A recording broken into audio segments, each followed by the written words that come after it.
Kita akan bahas sedikit salah satu Bitcoin protokol yang cukup advance yang tidak kita praktikkan di sini, tapi mudah-mudahan di part berikutnya gitu ya.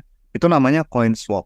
Ini dibuat oleh Gregory Maxwell sebenarnya, dipropose oleh Greg Maxwell. Ini cukup terkenal Greg Maxwell. Ini salah satu programmer Bitcoin. Kemudian dia juga pencetus banyak protokol, salah satunya CoinSwap ini.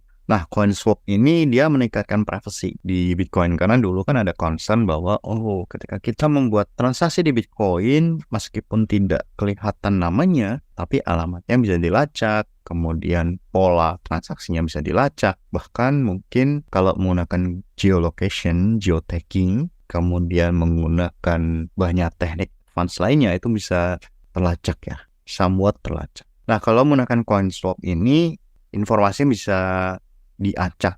Dengan kata lain, kita bisa menukar koin milik kita dengan menggunakan koin orang lain.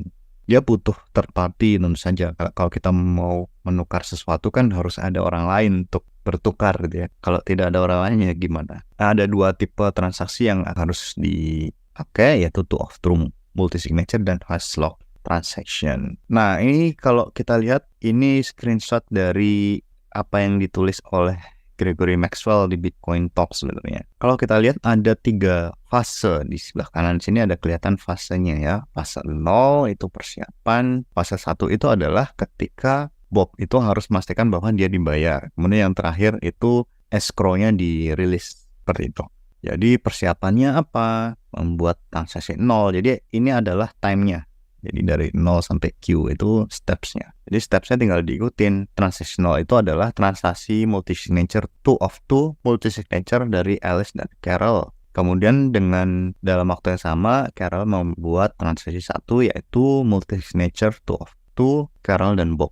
Jadi ini adalah Alice dan Carol, kemudian yang ini adalah Carol dan Bob. Kemudian ini transaksinya dikirim ke Carol. Kemudian transaksi 1 dikirim ke Bob. Dari Carol ke Bob gitu ya. Jadi dia membutuhkan sebuah media komunikasi eksternal off-chain. Misalnya dengan menggunakan Telegram misalnya gitu. Dia bisa kirim.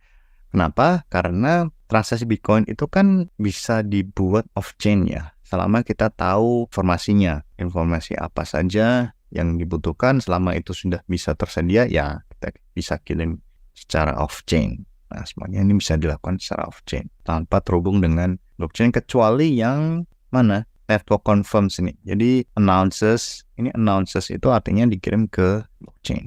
Gitu. Nah, ini tidak saya bahas secara detail tapi hanya introduction saja, perkenalan dari sebuah metode atau sebuah protokol yang sebenarnya kita bisa bangun dengan mengkombinasikan beberapa metode pembayaran. Kalau dalam hal ini adalah multi-signature dan hash lock transaction, gitu ya, bisa. Jadi nanti ada secret key di sini, yang hash lock transaction-nya dan dengan menggunakan secret key. Secret key-nya apa? X. X ini dibuat oleh Bob. Jadi nanti si Bob itu membuat transaksi yang ada hash dari X atau HX. Jadi X-nya belum dipublish, hanya hash dari X. Hash dari X ini nanti dikirim ke sini juga, dan lain sebagainya. Jadi nanti ketika si Bob itu mengklaim, nanti X akan dipublikasikan ke blockchain, jadi Alice dan Carol bisa lihat gitu ya. Dan jadi konsepnya seperti itu.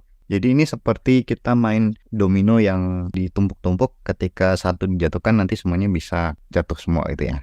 Kalau pernah lihat. Ini cukup menarik ini, CoinSwap ini. Nah, kita akan mulai Bitcoin programming dengan BX.